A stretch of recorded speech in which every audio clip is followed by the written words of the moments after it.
Apa hukum keluar 3 hari bersama jamaah tabligh? Keluar 3 hari jamaah tabligh. Apa hukumnya? Di India, jamaah tabligh itu dari India. Namanya Maulana Ilyas dan Maulana Zakaria Kandahlawi. Di India nggak bisa tabligh akbar begini. Di India nggak bisa tabligh akbar begini. Kalau tabligh akbar begini, datang Amitabh Bachchan, Sanjay Dutt, Hema Malini, Rani Mukherjee. Hafal juga Pak Ustaz. Nggak bisa. Maka ijtihad Maulana Ilyas Zakaria Kandahlawi, mereka datang dari rumah ke rumah. Dakwahnya dari pintu ke pintu, door to door. Assalamualaikum. Waalaikumsalam. Kya hal hai? Tike kuch kota hai. Kya hal hai artinya apa kabar? Tike artinya kabar baik. Kuch kota hai judul film. Saya pun nggak tahu apa itu. Acha.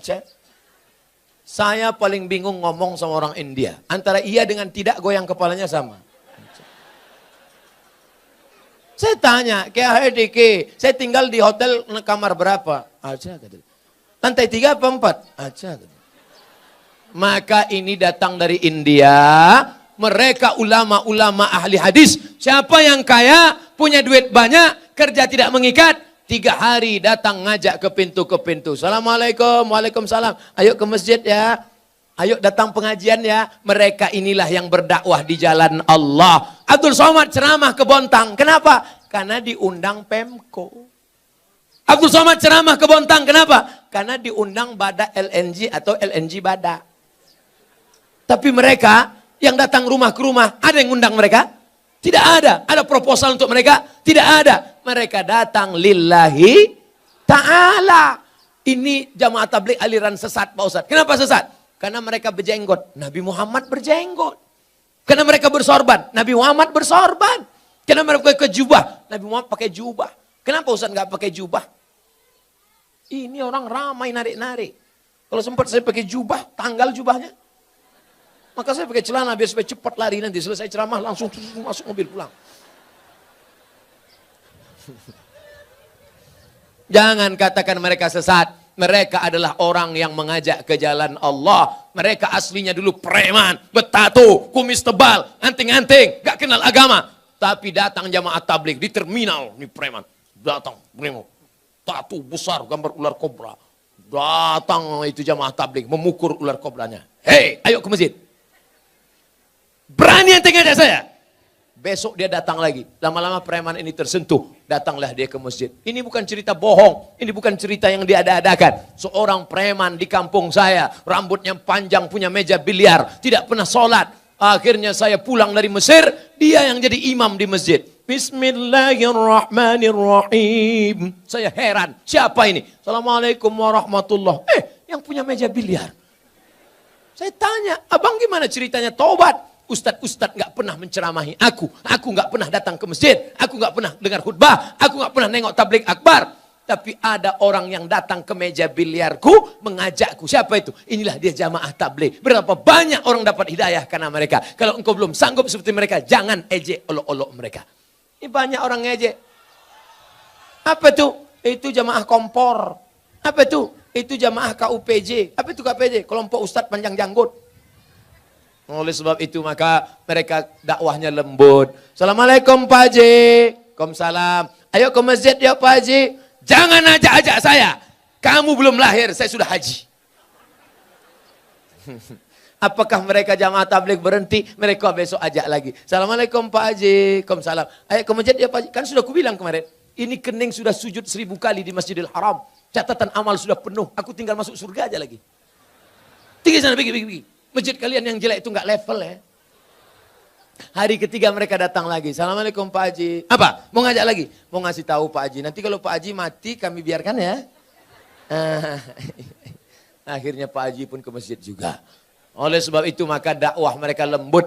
Apa pernah jamaah tabligh marah-marah mengkafirkan? Enggak. Mereka datang ngasih siwak, minyak wangi, ngasih sorban, ngasih parfum. Ayo ke masjid Pak Ustaz. Kalau nggak setuju mereka nggak marah. Apa pernah jamaah tabligh marah sama saya karena saya nggak berjenggot? Enggak. Apa pernah mereka mengatakan, yang nggak berjenggot masuk neraka? Jangan kelahi gara-gara jenggot. Jamaah tabligh berjenggot DJ. Aku ngeliat ente berjenggot kayak kambing.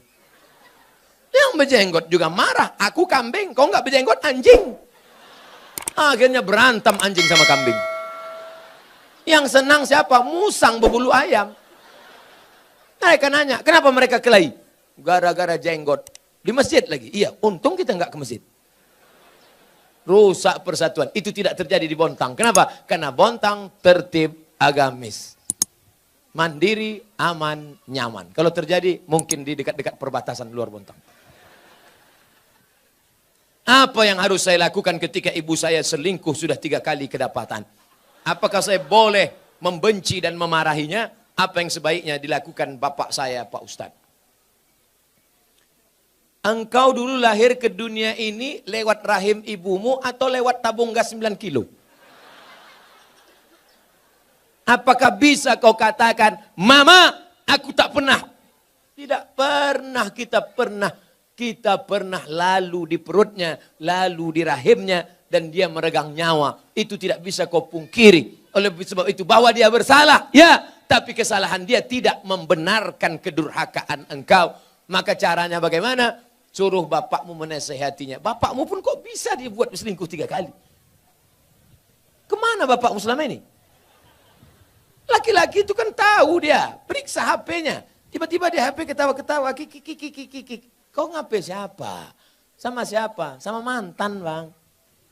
Reuni-reuni dia pergi. Tanya dia. Ibu-ibu kalau reuni bapaknya ikut. Nanti pergi sendirian. Ditanya, mana gambar suamimu? Ini. Gantengan aku ya? Iya, Bang.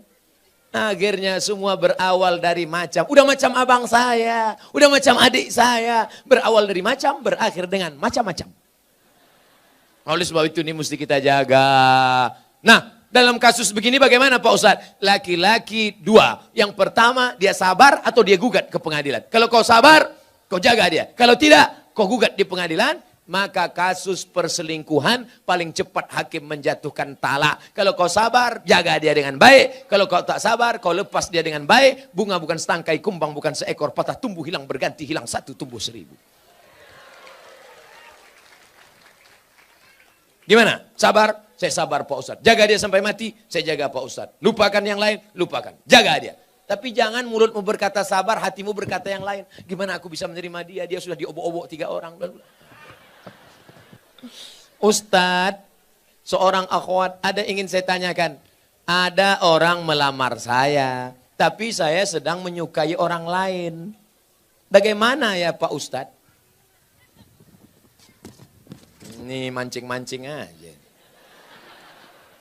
Ada laki-laki melamar engkau, tapi hatimu sedang suka dengan orang lain. Maka kau tengok dulu mana di antara 2 laki-laki ini yang bisa menyelamatkan engkau dunia akhirat.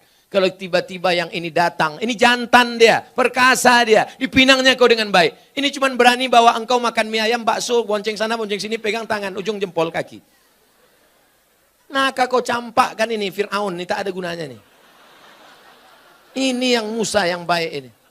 Laki-laki yang baik bukan yang berani membawa engkau di belakang orang tuamu. Laki-laki yang baik adalah yang bertanggung jawab datang. Laki-laki yang perkasa bukan yang datang dengan mobil besar, motor megah yang mewah. Laki-laki yang perkasa adalah laki-laki yang berani berkata, kupinang kau dengan bismillah.